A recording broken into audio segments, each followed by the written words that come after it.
YouTube channel Make Science Easy with Dr. KMC. If you like this lecture, please subscribe. We are going to see an interesting lecture on anti-cancer drugs.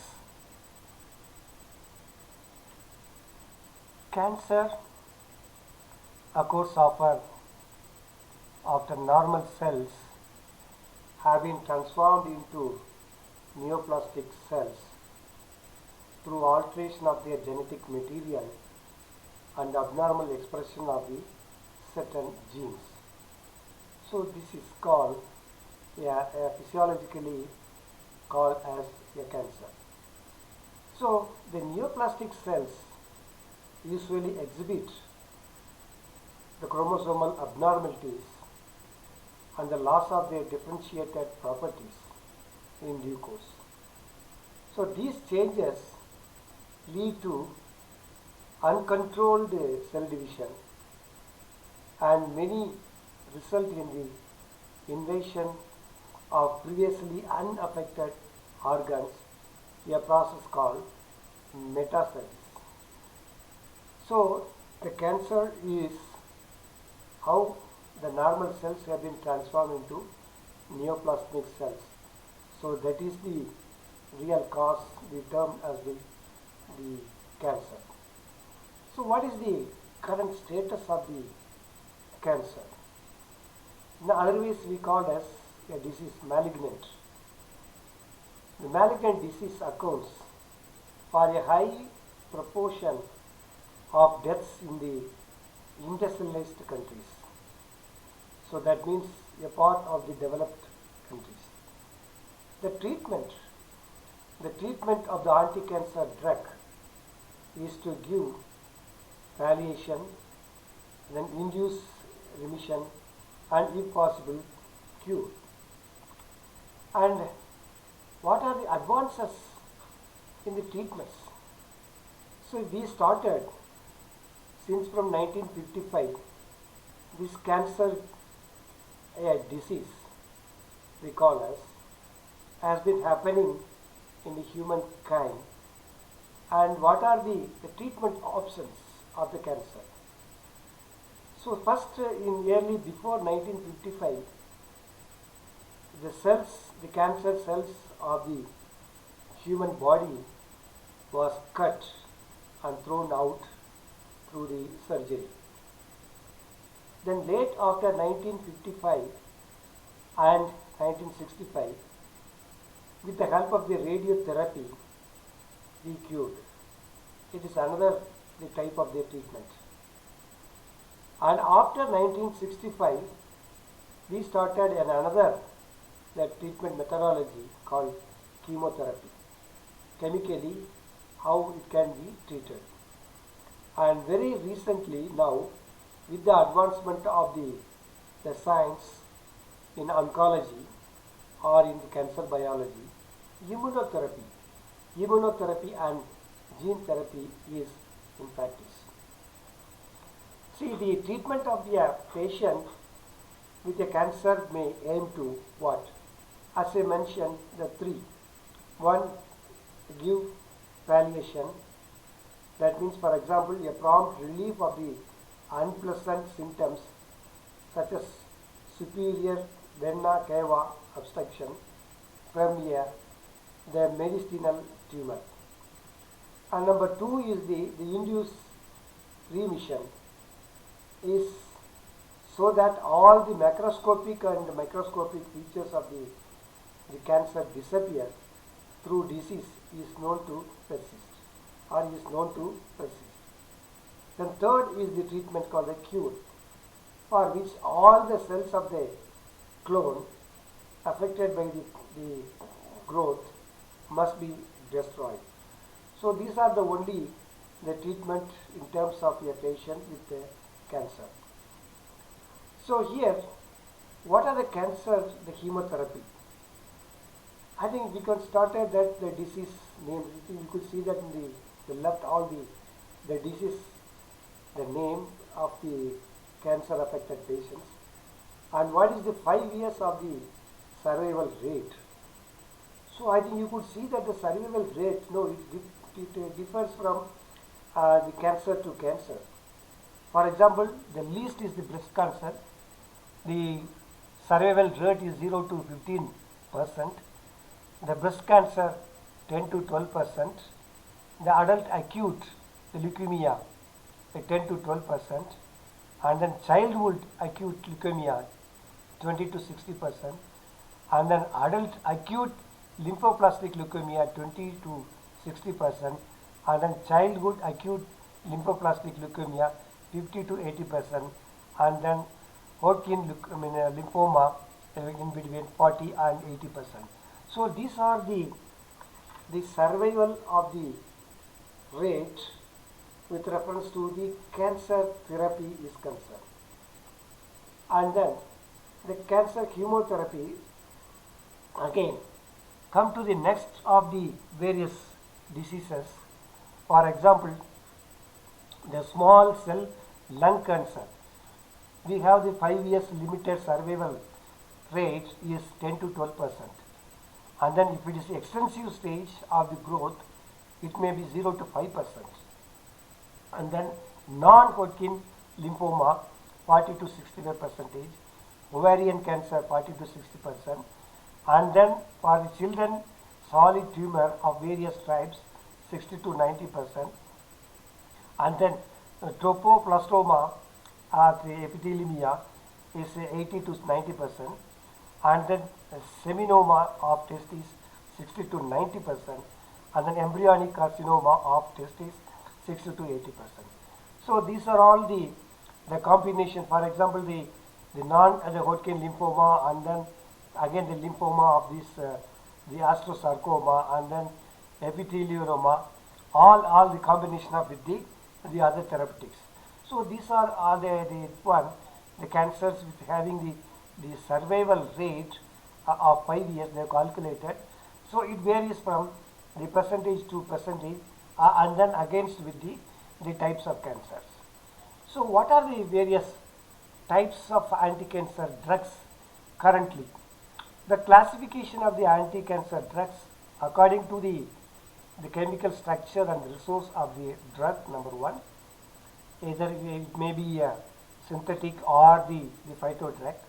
And then next is according to the biochemistry of mechanisms of the anti-cancer action, its action of the modalities of the chemical. And then third is according to the cycle or the phase specificity of the drug. So these are the based on the 3 drugs available, anti-cancer drugs available, on the classification and based on the mode of action. And again, according to the chemical structure and resource of the drug, for example, the alkylating agents, the anti-metabolite, the antibiotics, then plant extracts, hormones, etc., which are all according to the chemical structure and resource of the drug, it has the mode of action. And according to the biochemistry mechanism of the anti-cancer, so what it will do biochemically, it will act on block the nucleic acid biosynthesis, and then it has a direct influence on the structure and function of the DNA, and then it has the interference interfere the transcription and block RNA synthesis, and then it interfere protein synthesis and function, and then it influences hormone homeostasis. So it depends on the mode of action. So mainly this type of agents that may have biochemical mechanisms and how it performs on the cancer cancer cells. And the last one is according to the cycle or the phase specificity of the drug. Cell cycle non-specific agents we call as the CCNSA, and then cell cycle specific agents CCSA. So these are according to the cycle and phase specificity of the drug it will act. So these are all the various mode of action based on the classification and how it acts on the cancer cells. But anyhow, the basic concept of the cell generation cycle, which involves the cycle of the cell replication, which includes of the replication of the cell, which includes one is mitosphase. That is, in that we have G1, that's a gap 1 period before the S phase, we call as a G1 phase, and then S is phase is called a DNA synthesis phase, and G2 gap 2 after the period after the S phase. So these are the 4 levels of the stages occurred because of the phases in the cycle of the replication, and we can calculate the growth fraction of that, how it performs in terms of the proliferation of this. So the GF is equal to the proliferating cell group divided by total the tumor cell group. So this is calculated and we can be based on the cell fraction. So here the CCNSA, what you call as this group, normally drugs that are active throughout the cycle. So it will be act on all the 4. And then drugs that act during a specific phase of the cell cycle, either at the G1 phase or the gap 1 phase or gap 2 phase or in the S phase. So it depends. So mode of action is different from the phase to phase in this category. So this is the basic concept of the cell generation, the cycle. So I think this is the diagrammatic view of the cell cycle summary and the site of action of the cell cycle specific, the anti the neoplastics. So I think you could see all these things is the G1 phase, and then it's a G2 phase, and then is again is the S phase. So these are the 3 1, and in between we have the M is a mitosis phase. So this is the cell cycle of the summary, and we have, and then here what may happen, may not happen, all this measurement is mentioned here. Is the pre-mitosis stage is G2, and G1 is the pre-synthesis, and then S phase is leads to the DNA synthesis of the hydroxyurea. So these are the levels of this one, and non-cell specific, cycle specific alkylating agents, antibiotics, cisplatin, and then procarbazine all will work on the cell cycle specific the areas.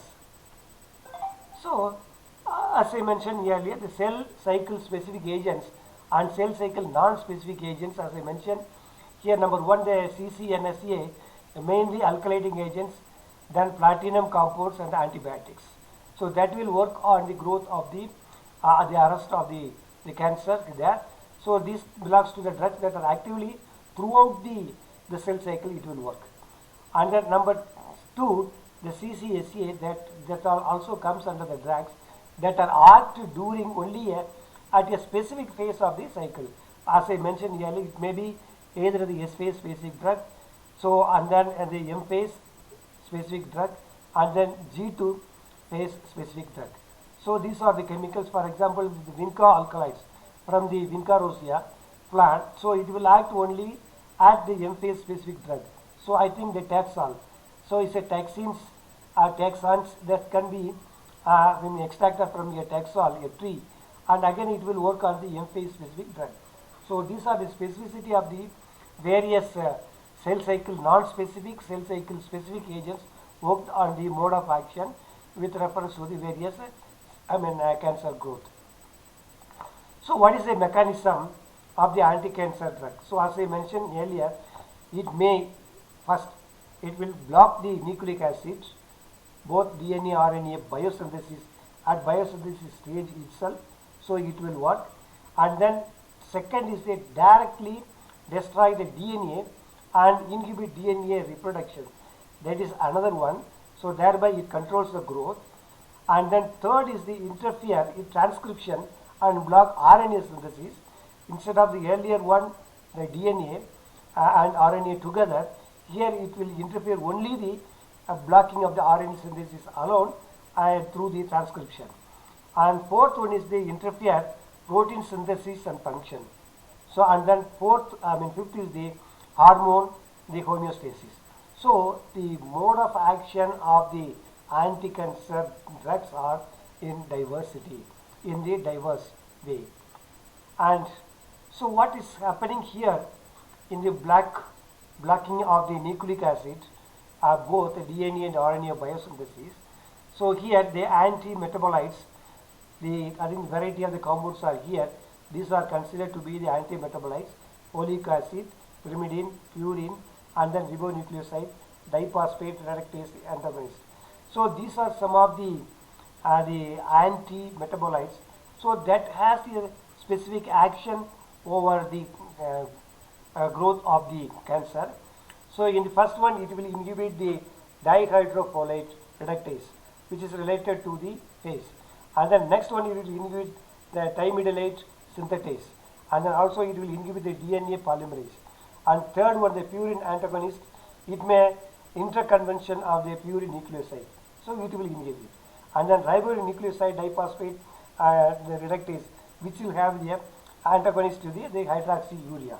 So everyone has its own the mode of action, and I have been inhibiting in the cancer growth with reference to the anti-metabolites. And then how it interferes the protein synthesis. For example, the chemicals, drugs we call as the anti-tubulin, extracted from the vinca alkaloids and the toxins.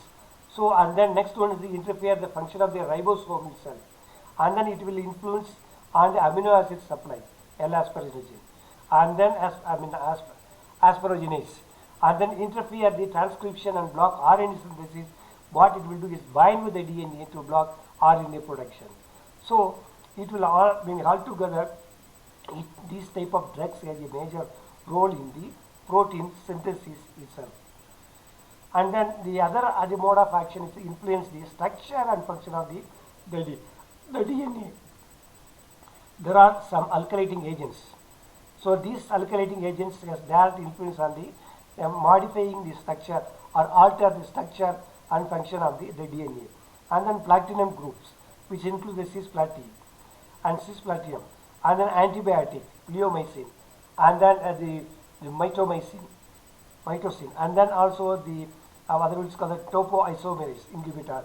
So these are all having inhibition of the growth of the structural components of the DNA and function too. And then next one is the how it influences the hormone homeostasis. So there are some drugs which bind to hormone receptors to block the actions of the sex hormones, which result in the inhibition of the tumor growth or the cancer growth. So estrogens, and then estrogen and the antagonistic drug available, and then androgens and androgen antagonistic drug available, and then progesterone drug, and then the glucocorticoid drug, and then gonadotropin releasing hormone inhibitor, and then aromatase inhibitor. So these are some of the hormonal, having the action of the drug which has influence on the growth of the tumors in the stage itself. So the overall that it has a long road of many things of this, how it affects, and then mode of action has been included. Everyone for this, everything, there is a new drug. So the new drug is developing according to the appropriate route and appropriate channel and appropriate the mode of action with reference to the cancer growth and then also the various antagonistic agents. So what is the main step of the anti-cancer drug research? How they are performing the anti-cancer drug research? Number one, non-clinical, and where they are the formulating is from the two steps. One is the anti-cancer drug screen, and how they are screening through in vitro tumor cell culture. This is one methodology. And number two, the tumor inhibitor, or otherwise called the Hill test. So these are the two tests normally will do in vitro conditions to see the effect or efficacy of the anti-cancer drug through the non-clinical research. And there are another one test we call the pharmacodynamics, and then the kinetics, and then toxicology test. So this is another the test they will conduct to know the efficacy of the anti-cancer drug through the non-clinical research methodology. So the main steps of the anti-cancer drug in the clinical research. In the clinical research, There are 4 steps: phase 1, phase 2, phase 3, phase 4. Clinical trial have been conducting regularly. In the phase 1 clinical trial, normally the researchers test a new drug or treatment in a small group of people. So a small group of people, they used to test their chemical or the phyto drug, or whether it is synthetic or natural, to a small group of people, like 20 to 80 maximum, for the first time, to evaluate its safety and determine the safety dosage, the level of the concentration range, and identify the side effects. So here they will analyze the tolerance and the pharmacokinetics also. This is the phase 1 clinical trial. And then come to the second phase of the clinical trial. In this trial, normally they study the drug or the treatment is given to a larger group of people. So it means more than 40 and maximum to 100, to see if it is effective and to further evaluate its safety and other points. And then also they will analyze the cytotoxicity of the level and then the tolerance level also in the phase 2 clinical trial. In the phase 3 clinical trial, normally the study of the particular drug or treatment is given to larger groups of people, here more than the 200. This is a real trial, and then taking all the evidences, samples with mode of action to further determine its effectiveness, as I mentioned, efficacy, to monitor the side effects, is anything is there in the body, and compare it to commonly used treatments, already available, the used treatments, and collect the information that will allow the drug or the treatment to be used very, very safely. So these are the main step of the anti-cancer drug is the 4 clinical trial is done. Mostly treatment have been marketed, so it will be done only after the drug treatment has been marketed. So this is the final stage of the clinical trial called 4. So these studies continue testing of the studied drug or treatment to collect the information about their effect in various populations.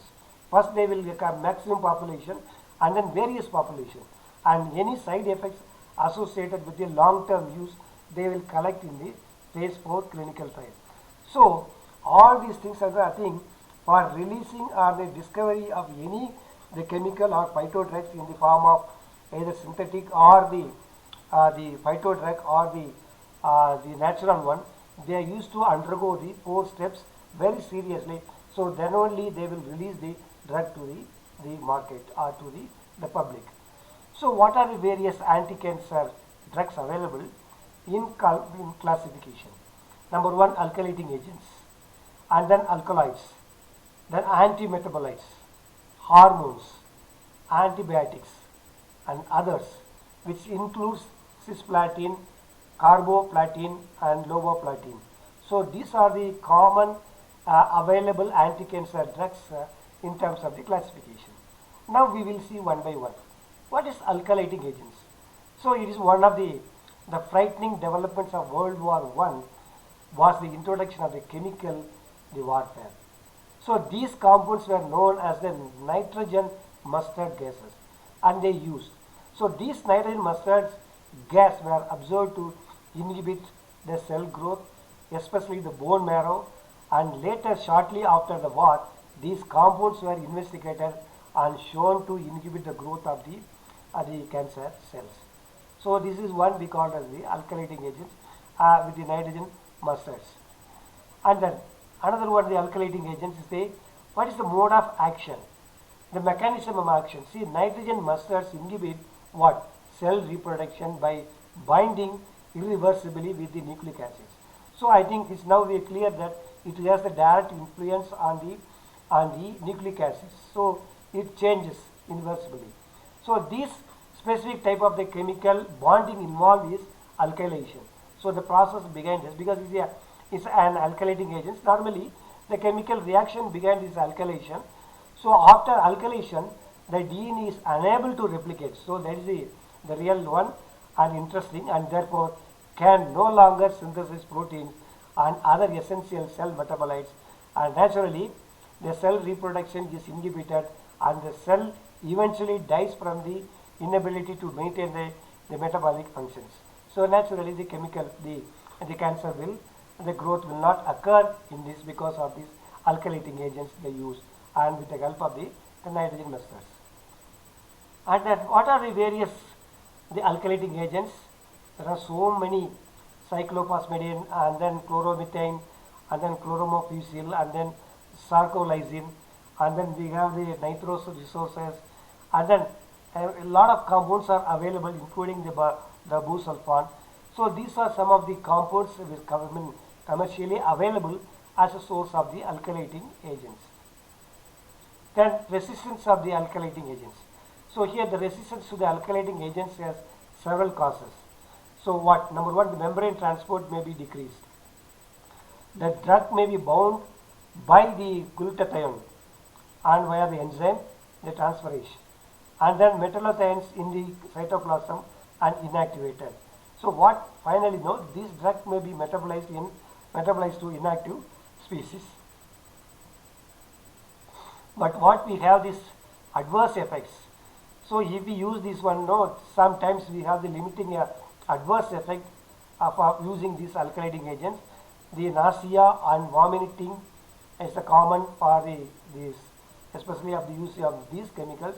And according to the drug, its schedule, and route of the administration and treatment also carries a major risk of the leucomogenesis and the carcinogenesis. So I think this also has some of the adverse effects because of the effect of using this chemical, and mainly the vomiting and the nausea will have, and then later of the gonadal the atrophy also happen because of using this chemical. And then mustine must be injected intravenously, and because it is highly reactive, that's why they used to give an intravenal, and it appears very rapidly from the blood. The activity of the mustine lasts only a few minutes, so it will show. So the main indication of this mustine is in treatment of the Hodgkin's disease and lymphomas, but it may also be useful in the malignancies. What is the next? The alkylating agents are the cyclophosphamide, and it has again a lot of the indications have been given. Of course, it has a direct effect on that, and it has also the adverse effects, and again the vomiting, and then the nausea, and then the hemorrhagic the problems will occur because of using of these the cyclophosphamide the drugs. And the other one is the carmustine, and then lomustine, and then C-mustine. So it has also has all these indications.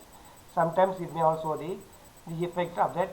Similarly, we have the thiotepa, and thiotepa is converted rapidly by liver mixed function oxidases to its active metabolite, and then later it is active in the bladder cancer.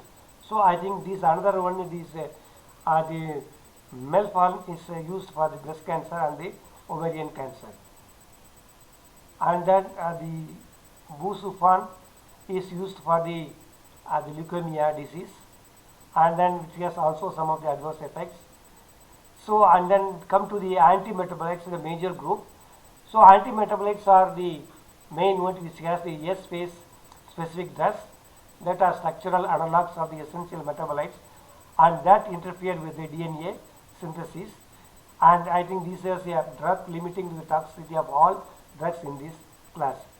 So we have a different antimetabolites: folic acid antagonist, and then purine, as I mentioned, the purine antagonist, and then pyrimidine antagonist. So the mechanism of action again here almost is similar to the folic acid, and then MTX is actively transported into the mammalian cells, and which inhibits the dihydrofolate reductase, the enzyme that normally converts the dietary folate to the tetrahydrofolate form required for a thymidine and purine synthesis. So it has the mechanism of action. And then we have the other one is metho and the trisate, and then this use of this MTX is the treatment of the chloricarcinoma, a trophoblastic tumor was the first demonstration of the curative chemotherapy. They have done it, and then it is specifically effective for treating acute the lymphomatic leukemia and for treating the meningeal, the metastages, and then wide range of the other the tumors. Then we have also the folic acid antagonistic. We have and methotrexate, tetracate.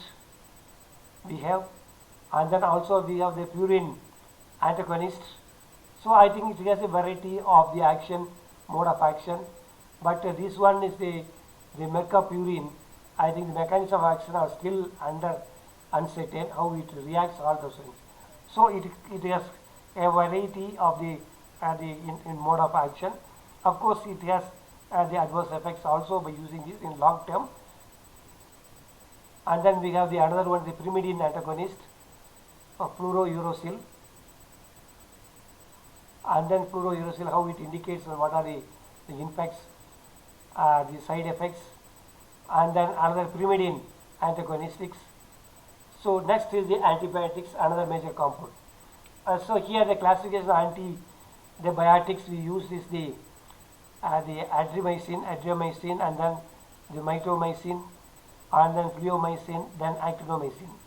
So these are some of the antibiotics we can use it. Of course, it has a variety of the function, mode of action. Normally they are DNA intercalating agents that block the synthesis of the DNA and RNA both. So these agents are primarily toxic during the S phase of the cell cycle. That's what we have been using. And mainly here the adriamycin is used to treat the acute leukemias, lymphoma, and a number of the solid tumors. So this is one of the best one we have been using, and similarly for the mitomycin, the actinomycin D, and so on, and then also the fluomycin. So next to that, anti-cancer plant alkaloids. So there, in addition to that, there are some plant alkaloids which also have efficacy in treating the cancer growth. One is the vinca alkaloids. It's derived from the Vinca rosea, a plant, a tropical plant, and they have the cellular mechanism of action of vinca alkaloids is the major prevention of the microtubule assembly, and then causing cells to arrest the late G2 phase. So it has a direct effect, as I mentioned, is the G2 phase by preventing formation of the mitotic filaments for nuclear and cell division. I think it's one of the interesting one, and still scientists have been working on that. Already this is in practice that we have been using these tubulin binding agents. And then, so what are the other agents in the vinca alkaloids? There are several compounds. That is vinplastin, vincristin, then vintestine, and then vinadorolin, and all alkaloids derived from the periwinkle plant. That's called the Vinca rosea, as I mentioned. So vinplastin is used in combination with fluomycin and cisplatin for the metastatic testicular tumors. Mainly it has been using for that. And then also we have the tubulin binding agents we have, and normally it will interfere the function of the ribosome level. And then the other one is the platinum compound, we call it the cisplatin. So normally this cisplatin binds to the guanine in DNA and RNA, and the interaction is stabilized by the hydrogen bonding. So the molecular mechanism of action is unwinding and shortening of the DNA helix. So it has, and then in addition to that we have the platinum compound, cisplatin, and which has the indications and one adverse effect and all together. And then come to the other major classification of the anti-drugs is the anti-cancer drugs, the hormones. There are several types of hormone-dependent cancer. For example, specifically breast, prostate, and endometrial cancer, which all respond to treatment with their corresponding only with the hormone antagonists. So as I mentioned earlier, the estrogen, and then also the other treatment of the prostate cancer, and then corticosteroids. So all has been useful by treating the lymphoplastic leukomas with the help of the hormones. So a lot of hormones are available. One is the estrogens, and is the progestins, anti-estrogen, and then androgens, and then glucocorticoids. So these are all the drugs which are related to the hormonal base. And then next the other one is very interesting is the immunomodulating drugs. Now it's available. Normally it has a function on the immunosuppressive agents called act to suppress immune mechanisms, which are used to treat the autoimmune disease or to prevent the graft rejection following the tissue transplantation. So here we have the cyclosporine, and then we have the tacrolimus, and then cortical, and then hormones, the anti-metabolites, alkylating agent, then anti-lymphocyte, globin, and then mycophenolate. So these are some of the examples of the chemicals available as a immunomodulating drugs. So what it will be, indicated potentiator, we call as immunopotentiator, and which will enhance the anti-tumor immunity and are used to treat the neoplastic diseases. We call the recombinant interferons and the cytokines. So what is the problems generally with these chemicals? So problems with cancer therapy is the toxicity. We call it as a drug toxicity. The most common toxicities of the anti-neoplastic drugs result from inhibition of cell, number one, and then replication in the bone marrow, and then gastrointestinal epithelium, and hair follicles. So many of the anti-neoplastic drugs also stimulate the chemoreceptor trigger zone in the medulla and therapy elicit nausea and vomiting. So these are some of the drug toxicity levels have been mentioned of using this the chemotherapeutic treatments, especially the neoplastic drugs. So next is the drug resistance. So drug resistance here, the de novo resistance. So what it indicates, the de novo resistance can be the de novo genetic, that is the cells are initially inherently resistant, or can arise because drugs are unable to reach the target cells because of the permeability. Because of the permeability barriers such as the blood-brain barrier. So this may have the sequence of this event happen in the de novo resistance. Then second is the acquired resistance. The acquired drug resistance may result from the genomic mutations such as the induction or the deletion of enzymes involved in the drug inactivation or drug activation, or both respectively. So this is the process when in the acquired resistance happened in the event. And then multi-drug resistance, MDR. So the P glycoprotein transports many naturally occurring drugs out of neoplastic cells, and its induction may lead to the multi-drug resistance. So multi-drug resistance happen, and as a scientific understanding of the mechanisms of the drug resistance of all the three increases, new treatments may be developed to counteract the resistance. So this is the conclusion, and I hope you all enjoyed. So cancer is inevitable, even though it is more predominant in the Western countries, or as I can say that in the industrial countries, even the tropical countries or developing countries also having this problem, and I think many cases are still occur, and because of the various the factors, either it may be the environmental factors, or the even now more pertaining to the change of the food habitats and etc.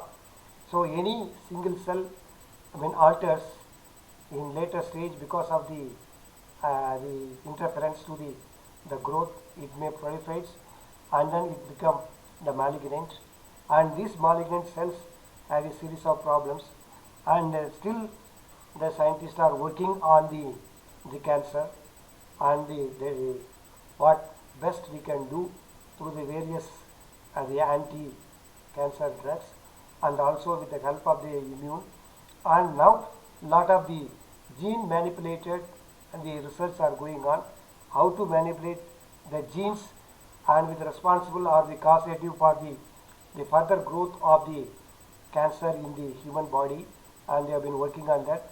And still I think lot of the papers are now appearing in the Nature and also in the Onco, the journal of the Oncogene, and then also in the journal of the Oncology, and a lot of interesting results are now coming from the various laboratories how best we can cure the cancer to the man humankind. So I think what I projected is only the what are the various anti-drugs against the cancer growth is available now, and how the treatment has been happened since from early of 1950s and till to date with the immunotherapy level, and then now again next one is the gene therapy, and which is the only the solution for the cancer growth arrestant. And I hope that you will all enjoy, and I request all the youngsters, the researchers, your input is highly solicited for the further proliferation of the research in this area. Thank you one and all.